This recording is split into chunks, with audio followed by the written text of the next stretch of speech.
திரிஷாவுக்கு என்னன்னு எனக்கு தெரியாது. நயினார் நாகேந்திரன் சொல்ல போய்தான் அப்படியா இப்படி ஒரு செய்தி இருக்கா அப்படின்னு எல்லாரும் பேசிட்டு இருக்காங்க.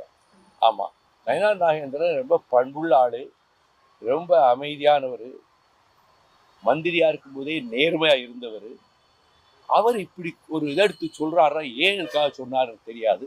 பொதுவா தனிப்பட்டவர்களின் வாழ்க்கையை விமர்சிப்பதை நான் தவிர்த்துக் கொள்கிறவர். பொதுவாக அப்படிப்பட்ட விமர்சனங்கள் செய்யாமல் இருப்பது நல்லது என்று நான் நயினார் நாகேந்திரனை கேட்டுக்கொள்கிறேன். அதிமுக பாஜகவுக்கு அடிமைன்றத முதலமைச்சர் ஒவ்வொரு மேடைகள்லயும் பேசிட்டே இருக்காரு, அவதூறு பரப்புறாரு அப்படின்னு எடப்பாடி சொல்றாரு. உண்மை அவர்களுக்கு சுடுகிறது, அது அவதூறு போல அவர்களுக்கு தோன்றுகிறது. கொத்தடிமை வேலைதானே எடப்பாடி கூட்டம் இதுவரை செய்து வந்திருக்கிறது. அதைத்தான் நம்முடைய மாண்புமிகு முதலமைச்சர் அவர்கள் பட்டவர்த்தனமாக சொல்லி இருக்கிறார்கள். காங்கிரஸ் கட்சி கூட்டணி ஆட்சி தான் வேணும் அப்படிங்கறது இல்லாத ஊருக்கு போகாத வழியை காங்கிரஸ் சொல்லிட்டு இருக்கு. மகளிர் உரிமை திட்டம் அது மட்டுமே எடுபடாது. பயந்து போய் எதிர்கட்சி கூட்டம், அதிமுக கூட்டம், முதல்வர் நாற்காலி எனக்குத்தான் சொல்லிக்கிட்டு இருக்கோம் கூட்டம் ரொம்ப கலங்கி போயிருக்கிறாங்க.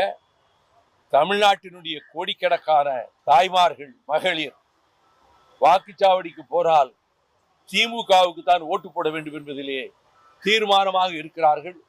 இவங்க ஆத்திரத்துல எரிச்சல்ல அதை விமர்சிக்கிறாங்க. காங்கிரஸை சேர்த்தான் சொல்றேன். காங்கிரஸுக்கு நிறைய சீட்டு, அது அவங்க உரிமை, நான் கிரிட்டிசைஸ் பண்ணல. நிறைய சீட்டு வேணும், கூட்டணி மந்திரி சபையில் இடம் பெறணும்னு அவங்க விருப்பத்தை தெரிவிக்கிறாங்க. என்னை பொறுத்த மட்டும் அதுக்கு வாய்ப்பே இல்லை. அவங்க ஜனநாயக உரிமைப்படி அதை கேட்டுக்கிட்டு இருக்காங்க.